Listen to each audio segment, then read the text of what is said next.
I have no idea which is the correct version or whatever. I doubt it. I think my version is correct, so we'll go with that one.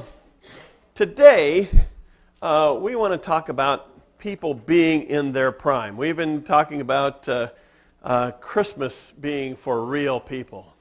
And real people come into their prime. Is there anything so beautiful as someone really using their gifts in the prime of their life? Is there anything as wonderful as someone using their gifts in the prime of their life?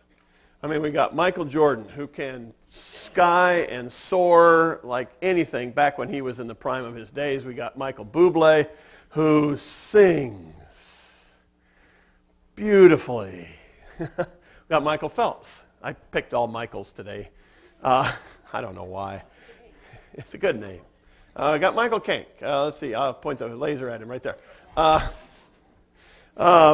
Michael Phelps, prime of his life, winning gold medal after gold medal after gold medal. Is there anything as wonderful as someone doing in the prime of their life, doing what they do best?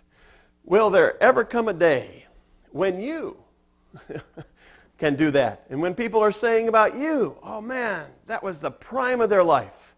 Bruce, unfortunately, we're in the prime of our life and we sang like that. I don't know what's going on.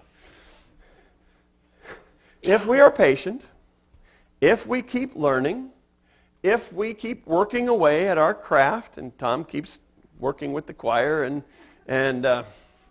with the basses, and he's going, if we keep working away at our craft, our time will come. Your time will come.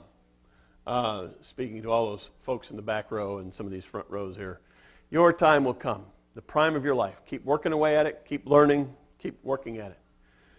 But then there's all those folks who say, whoa, I remember when I was in my prime.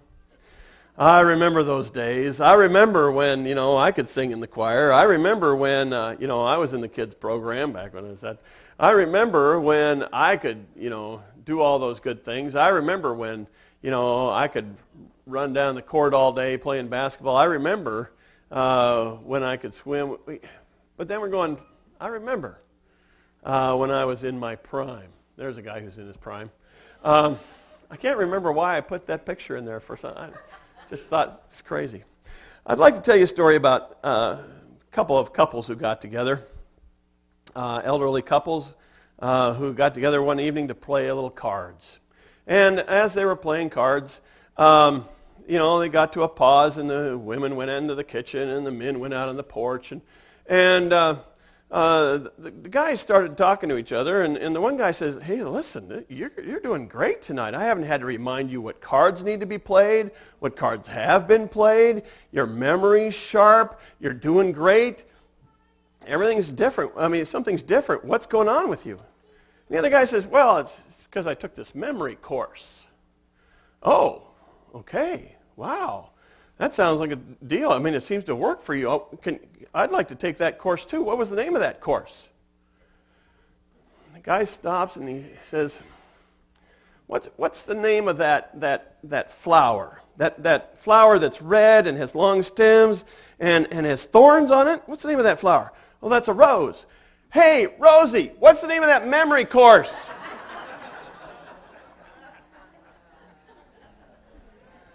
Okay. It's hard to feel that you're past your prime. It helps to laugh. It helps to laugh.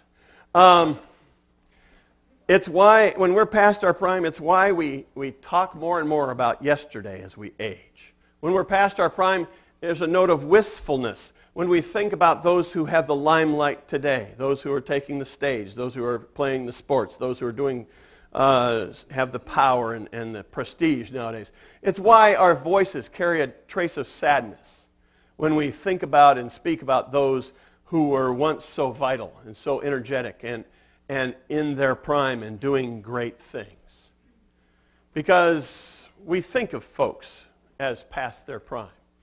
We say, you should have seen him when he was in his prime. Here's Bob Feller, who passed away this week at the age of 92.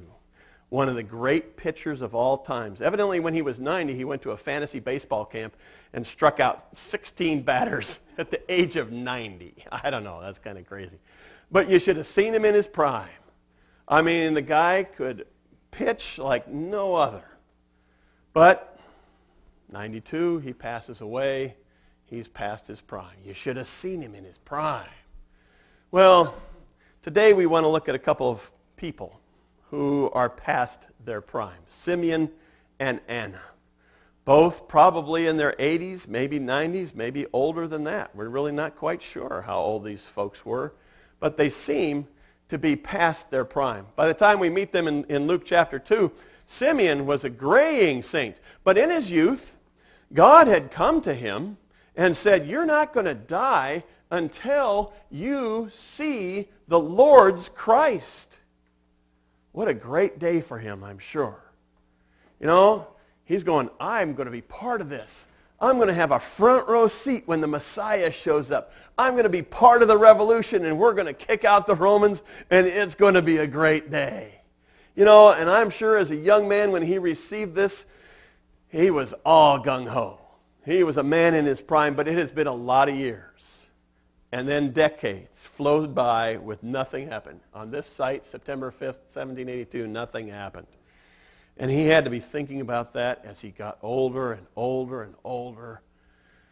And now he was past his prime, and he's going, how am I participating in what the Messiah is going to do? And there may have been a time in Anna's life when she dreamed about a glorious life and a glorious future. It says there that she lived with her husband for 7 years, and then he died. And the language there is kind of ambiguous. It doesn't say that she lived to be 80. It just says 80. And so did she live as a widow for 80 years? Which means that if she was 20 when she got married and lived for widows for 80 years, that's 107 more as a married couple. She might have been 107. Well past her prime. It just says Anna was very old. You get the picture of this widow and this single man or this widower sitting in church day after day, year after year, past their prime, hanging out at the church.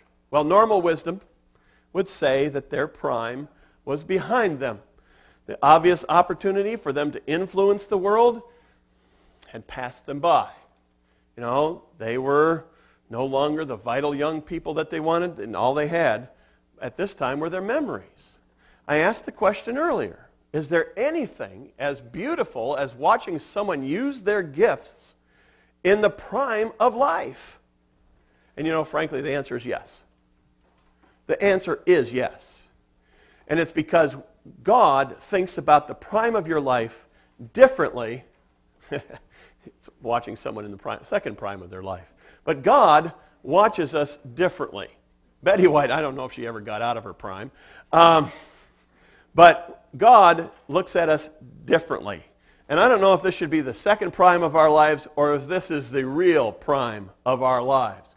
Do we understand that the way the world defines the prime of life is very different from the way that God defines it? Or have you bought into what the world thinks of you and says, you know, ready for the old folks home, just ignore them, they don't really count anymore? Or have you bought into the way that God defines being in the prime of your life? You know, the world sees prime of life as that season when we are most physically strong and most mentally acute.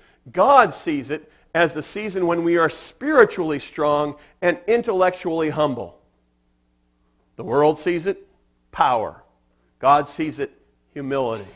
God sees it faithfulness. God sees it righteousness.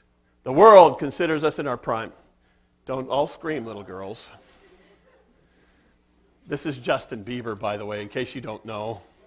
If you have granddaughters who are in that tweeny age, he's the man. The world considers in our prime when we're famous. When we're famous. God tells us that we are in our prime when we most please God. And that is when we serve Him. The world sees us in our